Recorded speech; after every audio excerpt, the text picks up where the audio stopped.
Welcome to another episode of Wealthy Teachers. This is Lindsay Padilla. This is Derek Padilla.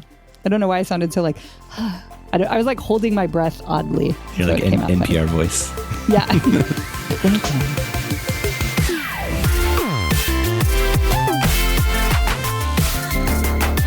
So last episode, we talked about Podcast Your Course and basically how it came to be and how it's fitting in our business and where it is right now and what it's becoming, that kind of thing. Mm-hmm. But we wanted to use this episode to talk a little bit about, the reason behind it and maybe some educational talk about why we think podcasting your course or any sort of content that you want people to consume, why podcasting it is a good idea, right? Yeah. We say course because that's what space we're in, but we've had people, we see like membership sites, obviously. Totally. It's pretty translatable. And then what's the one I just did? Summit. A summit, yeah. That totally makes sense. Yeah.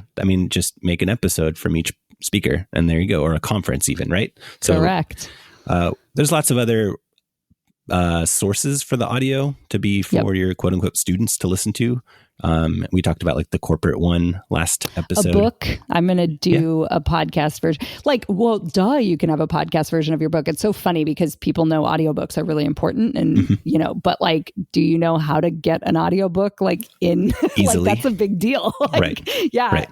So being able to control that audio experience and maybe use it as an upsell, give the book away for free and then you can upsell them the audio feed. We podcasted our launch, which we should maybe we should recap that a little bit too. But that's a little bit different though than Podcast Your Course because it's not kind private, of the same. But it falls into it. We could make it private. There's yes. ways we could do it next time, but it podcast your summit, podcast your conference, podcast your book, podcast. P.S. We own all those URLs, so don't steal them. Podcastyourmom.com. We bought that just because. Because that was fun. Yeah. So anyways, we're talking about content that you want somebody to consume and learn from. Mm-hmm. And so in this conversation, it's funny. My friend Jacqueline Malone, who is the host of the Go-To Girl podcast, which is all about how do you become the go-to in your industry. And she has a podcast course with Farnoosh Tarobi, who I believe has a podcast called So Money, which is very popular. Very, very. So Money. It's about money. Yeah. It's a fantastic podcast. And they bought Podcast Your Course because obviously. But what's cool, they're launching right now. And she just posted a stat about how Facebook Live viewers, people watching videos, we could barely get 10 people to watch 10 seconds of a video. Mm-hmm. But podcast listeners on average complete 80% of the episodes that they listen to. Mm-hmm. And people are just talking about how there's a different habit that people are in around podcast. And which is why this to me makes so much sense because yes, there are going to be people who self-select as video learners or visual. I'm a visual learner or I'm a, kinesthetic learner or I'm right. And there's all these different quote unquote learning styles, which is a whole other conversation about debunking them. But I'm at the end of the day, it's not even about the learning style that you prefer. It's which one are you going to actually do? Right. And it doesn't matter if you like videos, if you never freaking log into the portal and click on them and and it's easy to watch. You go to the portal and hit play and then you have 5 other tabs open and your cell phone next to you and Slack and your inbox and Facebook and everything else distracting you on that same screen. Yeah. The video that you love is playing. Exactly. And I think we alluded to this in the last episode. We're we know why people haven't thought of this. And it's because courses is selling online courses is a mature market. It's still, a lot of room to grow, but it's a mature market. And so people have to create really good content. The consumer is smarter. They're not going to buy something crappy. And so what happened is they kept getting fancier and fancier. So now you have people making like professional videos and scripting them out and, having these like beautiful course membership sites and templates and all that stuff. And that's all great. And it does help the learner to like feel like they're taken care of and everything looks nice and they're in order and it's pretty. That does have an impact. But they still have to log in and like click on the right thing. And then they have to be sitting at a computer.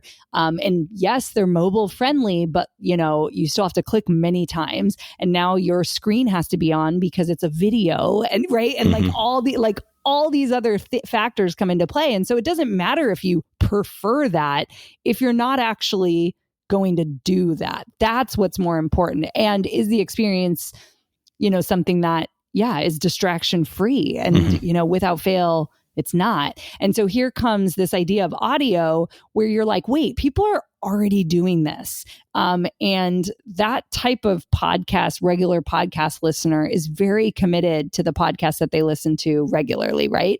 And so they know they just have this routine, right? The podcast fits into their routine, whether it's driving, whether it's washing the dishes or cleaning the house or walking the dog or any other time that you're listening to a podcast. There's a routine. There's a time and a place. And I think what's the other user experience for a typical quote unquote student of a course in an online course, their routine doesn't exist. And they're just like, oh, I bought this course. Like, I really want to do it. When can I find the time? Oh, I have to be sitting at my desk. Oh, I have to have everything open. Oh, I have to have right. And it's like, I have to download all these things. It's just a chore. And so that's competing with that doesn't have a routine. And the podcast has a routine in someone's life. It fits somewhere in a different way. Right. And it's inherently meant to be something that's just like entering your ears while you're looking at something else. I mean, you could be laying down with your eyes closed, but like you're not, as long as you're not reading something else, you're not going to get distracted. Like doing the dishes is totally different part of your brain where your ears and your brain can be 100% on the audio that's coming in. And arguably kinesthetic. Right? Yeah, exactly. Like, exactly. Like that's why I said knitting or like, a coloring book or something like that. Like you can consume a course content while just sitting there and doing something with your hands. I do it while playing a video game that doesn't require a lot of my like word focus, right? Like a Zelda game. I'm just kind of like running through this open world, but I'm listening to a podcast or I'm listening to a course, the audio from it. So yeah, there's ways to get your brain to focus on the course content. That's not anything visual related because the second you bring in a video where there are words possibly to be distracting around you, you can't read and pay attention to a video at the same time. That like the second you add words to the words you're trying to consume, it's done. Your brain can't do both. So and I think do both well. Some people say they can, but Yeah. And I think this is an interesting part of it too, is like the behavior that comes into consuming a podcast is key, right? And the fact that they're like the person who listens to a podcast regularly already has the routine built, but even someone who doesn't, they find time to sometimes listen to an audiobook. They have whatever. And so I think what we're trying to kind of drive home is this idea of you get to control when you get to consume it because it's through the phone and it doesn't involve looking at a screen. And so now your ability to multitask, and I know that sounds bad because you would never want to multitask. And maybe we can talk about that as it relates to learning. Like, wait, is this actually learning? And we'll get into that in a second. But the idea that it makes you feel accomplished. And I think so another layer of this audio first learning that we're noticing that we didn't even guess actually coming into giving this as an asset to our students, right? Is people coming back and saying like, I told myself I couldn't dive into Build a Better beta for a couple months because my life was really hectic. So for those of you who have courses who are listening or are planning on selling a course, many times students will tell you they're not going to buy the course. One of their big objections is I don't have time to complete it. And fair enough. Like many of us don't, right? And like I just said, they're going to have to carve out a routine and make it a part of their life. And that's not easy. I mean, that's a big ask. And so we had someone just be able to basically binge the entire course and feel like, oh my gosh, I did something when I told myself I wouldn't even be able to make a jump in this course. And that kind of surprised me because it was like, oh, that's a really big deal from an objection standpoint when it comes to selling courses. Time is one of the biggest reasons why people say they don't want to buy the course. And so this kind of smashes that, because what you can say is, you can actually listen to everything. And guess what? You don't have to do any of the workbooks. What if you just listened? Can you commit to that, right? In your podcast player? And most likely a student's going to say, yeah, I could easily do that. And so that's how we walk people back from the cliff of like, oh my gosh, I'm too busy. I got behind. We always go, have you done the podcast feed yet? And some people have listened to it multiple times now. And that's the cool thing. And I think that's the like other piece that we want to talk about is, the best practices of having audio first learning. We're not saying that not having supplemental materials isn't helpful, like a workbook and a video. Like, we're not saying that that's not positive. What we are saying, though, is what if basically the podcast makes it easier to just consume and to get people to consume multiple times. Right. If you go to podcastyourcourse.com and scroll all the way to the bottom, we have a whole bunch of FAQs, but the last one is a big one. It has like 3 big paragraphs answering a question that someone's basically saying, I'm intrigued, but not convinced this solves a problem. So fair enough. But we go into 3 big problems that the podcast version solves. And we've touched on them, right? The first one is the screen, no distractions. We haven't even talked about driving. Most of the people, I think, listen to the podcast while driving for our course or podcasts in general. So think about any time you're commuting, you got no screen, no distractions, you're just listening to the podcast or on a plane or something like that. The second problem, which I think you're kind of getting to that, Lindsay, was the MP3s. Like, a lot of courses give you MP3 links in the course, and they say, oh, here, listen to the audio version. And you're like, cool, you download it and it's like saved to your computer, or worse, saved to your phone. But like, go try and find that MP3 after you download it. It's not easy. And it's probably not named correctly, or it's named with the lesson title, but then your phone sorts them alphabetically. You can't find the ones in order. They don't play one after the other sequentially, usually. Your phone, if you lock your screen, sometimes it'll play for a little while when it's locked, but then it runs out of RAM, and then it says, oh, we're not playing audio in the background anymore, just because the whatever default audio player doesn't like that. Podcasts are built to do all of that, to play them in order, to play one after the next, after the next, after the next. It can even delete them automatically after you listen to them, so you don't waste space in your phone. It'll play when the screen's locked, all that stuff.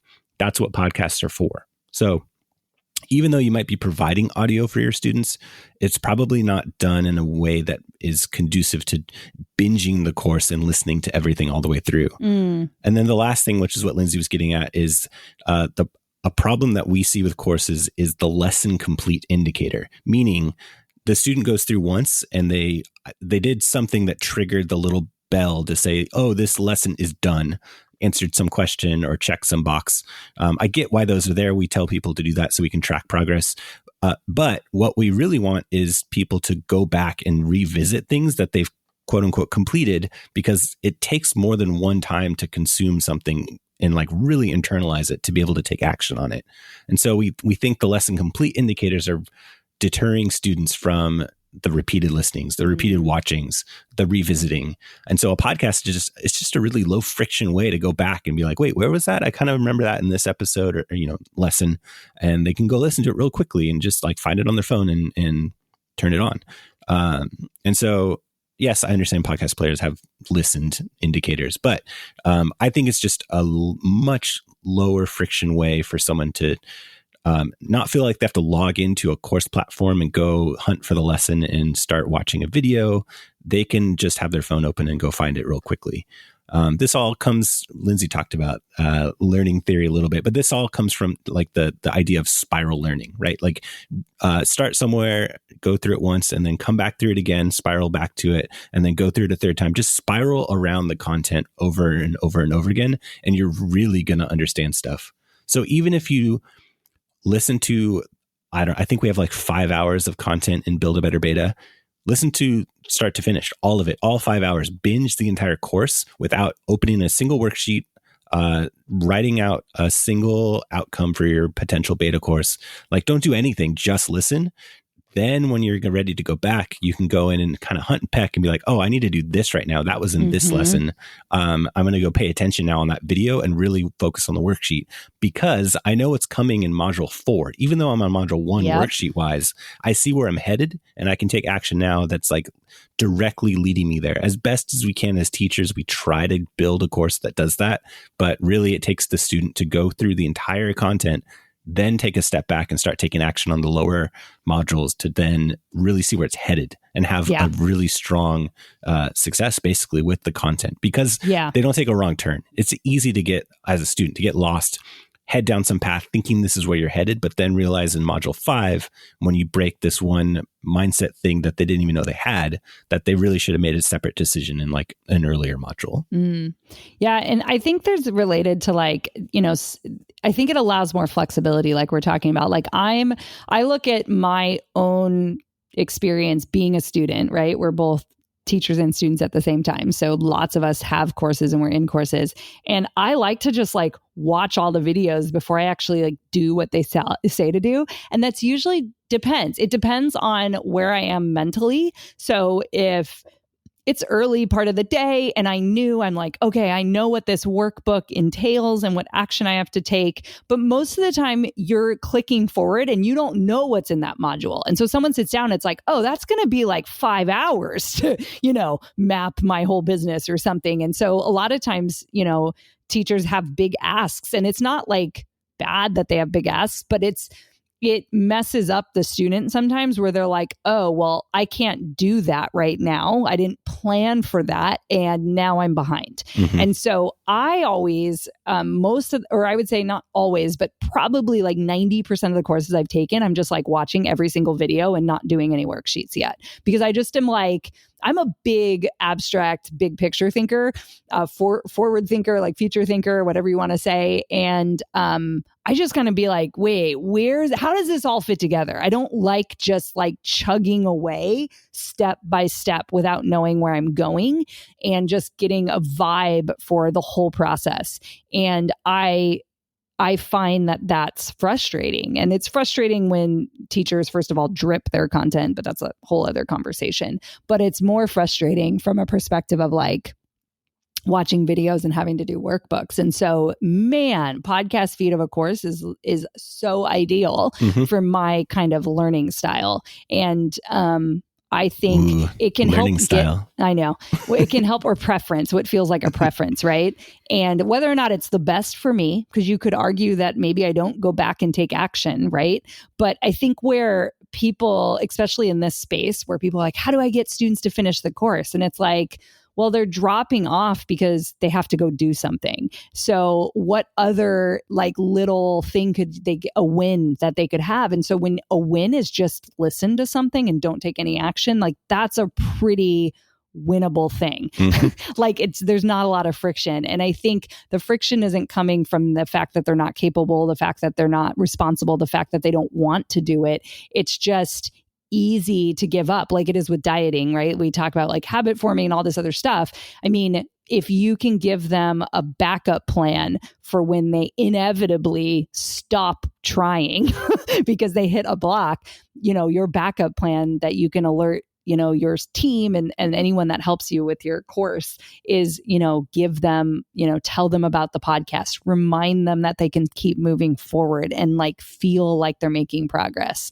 And I think that that's the value that something like this brings, which is why there's other things too, where Derek and I have talked about potentially developing an app where it's an official podcast listening, audio-based learning app. And maybe that will happen in the future. But right now, we wanted to keep that friction even lower there too, where it doesn't matter the player, right? Just the player's already out there. They can listen to it. How do we get them that feed, that unique private feed? That's what we decided to focus on. Let the students put it in whatever app they're already listening to podcasts on, right? Like just the default iOS app's fine. I use Podcast Addict. People use Overcast. So a podcast feed is just easy. Just give it to them and then they can put it wherever they want because they're already listening to stuff. So let them listen to you. Let them listen. That should be our tagline. Yeah. I like the play on the Pat Flynn thing when we were talking to him about it. Smart passive listening instead of smart passive income for Pat. So funny. I don't think we're going to use that, but we'll ask them. Yeah. I like your students are listening, but something that Lindsay, I know your brain works on this kind of level more than mine does, is the using it in a marketing way, meaning like your students have, if you have a podcast, your students are already listening to you, and then that's usually a free thing. Like you just distribute your podcast weekly as like a marketing, thing. Your students like your voice. They're used to listening to you. They're loyal. They're used to learning from you because your podcast is probably showing them something, teaching them something, not in like a formal course way, but it's teaching them something. And so they already like learning from you. So why not a course in the same way, like an organized, well thought out, structured content podcast that you can sell to them, and that's your course. So, that's the future of it. And I think that's part of it, which we talked about last time a little bit of like, we're not really sure what business we're going to build around this product, but one of them is like teaching people how to make just audio-based courses and focus on the thing like lecturing, which we both did. And yes, worksheets matter and videos can be helpful as an asset. But what if it was audio that was actually first and more important and not video, just in the context of distraction world, right?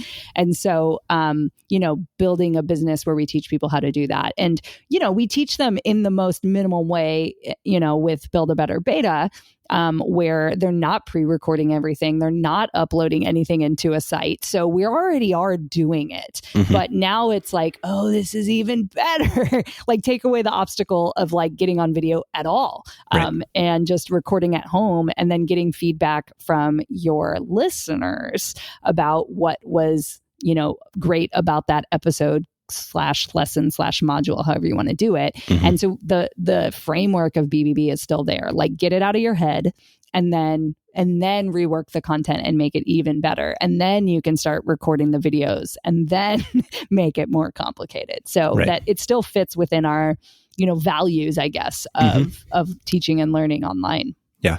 Yeah. Cool. And we'd like to, go for it. Oh, I was just going to say, if you want to check out Podcast Your Course, you can go to podcastyourcourse.com. And this is coming out Thanksgiving Thursday. So so maybe you're listening to this having some pumpkin pie. Enjoy. And that's a great time to listen to podcasts, is travel for family and stuff, right? There you go, right? That's when we usually listen to a lot of, get caught up in our podcasts. I blow through my backlog whenever we're traveling somewhere. But yeah, check out podcastyourcourse.com. As of Thursday, it's on sale for at least till the end of the day, and then goes back to normal prices on Black Friday. But so you can still snag it as you're listening to this. Yep, for your current course or your eventual future course, planned course. And I think it would be nice. I would like to hear from listeners on this one too. So definitely hit us up at hello@lindsayMpadilla.com, because if you have any thoughts or feedback on this, that would be amazing, because I'm curious especially with something like this. It's funny, like writing up, it's a small sales page. It's nothing fancy, nothing professional. We just kind of whip that together quickly. But there's a lot of questions around this because it's a new idea. It's a new way of looking at not audio is not new, podcast not new, but like a new way of looking at something that's been around for a long time. And so I want to hear your thoughts. I know we have a lot of teachers who listen, particularly academics from the Academics Mean Business crew. Those of you who still are hanging in with us with the pivot.